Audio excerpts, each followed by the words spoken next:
Hello friends, welcome to C language Tamil tutorial part 24 நாச்சினோ போன கிளாஸ்ல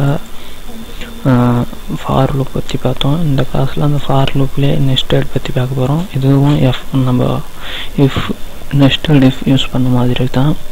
ஒரு if குள்ளார நிறைய if எப்படி யூஸ் பண்றதுன்றது nested for loop அப்படினு சொல்றோம். இப்போ நான் எங்க ஏற்கனவே போன கிளாஸ்ல எழுதியிருக்கேன்.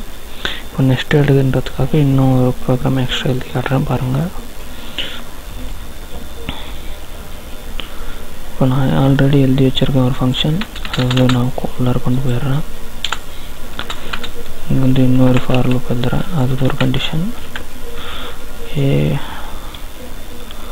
அதுக்கு பி அப்படின்றத நான் டிக்ளேர் பண்ணிடுறேன். ஏன்னா ஏ அப்படின்றது ஏற்கனவே டிக்ளேர் ஆகிடுச்சு.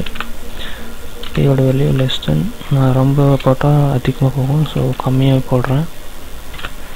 ஸோ பி ப்ளஸ் ப்ளஸ் அப்படின்றத ஆட் பண்ணுறேன்.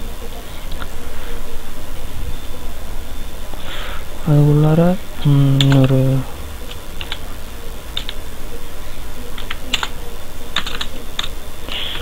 இன்னொரு பிளாக் போட்டுறேன்.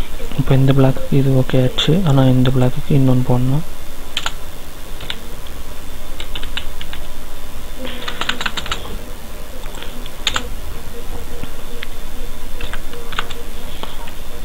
இங்கே பார்த்தீங்கன்னா நான் டிக்ளேர் பண்ணிருக்கிறது ஏ மட்டும்தான், அதுவும் போட்டுக்கோங்க பி அப்படின்ட்டு. இப்போ ரெண்டு வேரியபிள் டிக்ளேர் பண்ணியிருக்கேன்.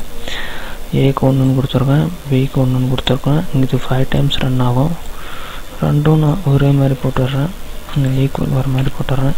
ஓவராலாக பார்த்தீங்கன்னா முதல்ல ஒரு டைம் பார்த்தீங்கன்னா இது எப்படி நெஸ்டட் ஃபார் லூப் ரன் ஆகும் அப்படின்னு பார்த்தீங்கன்னா, இப்போ ஃபஸ்ட்டு ஒரு டைம் நம்ம இங்கே கொடுக்குறோம் அப்படின்ட்டுனா ஒன்று எடுத்து இது ட்ரூ ஆனதோடனே இங்கே கீழே வரும். கீழே வந்ததோடனே இது ட்ரூ ஆகும், இது ஒரு டைம் ட்ரூ ஆகும், அப்புறம் இது பிரிண்ட் ஆகும். மறுபடியும் இது பி ப்ளஸ் ப்ளஸ்னால் 2 வந்து ட்ரூ ஆகும், இப்படி ரிப்பீட் ஆகும். மறுபடியும் 3 அப்படி ரிப்பீட் ஆகும். இந்த மாதிரி இங்கே ஒரு கண்டிஷன் ட்ரூ ஆகும்போது இங்கே 3 டைம் ரன் ஆகும். அதேமாதிரி இங்கே ரெண்டாவது 2ன்னு வந்துச்சுன்னா ஏ ப்ளஸ் ப்ளஸ் ஆகும்போது 2 வரும், அப்புறம் மறுபடியும் 3 டைம். அந்த மாதிரி மொத்தம் ஓவராலாக பார்த்தீங்கன்னா நிறைய டைம் ரன் ஆகும். நான் ஒரு டைம் காட்டிடுறேன்.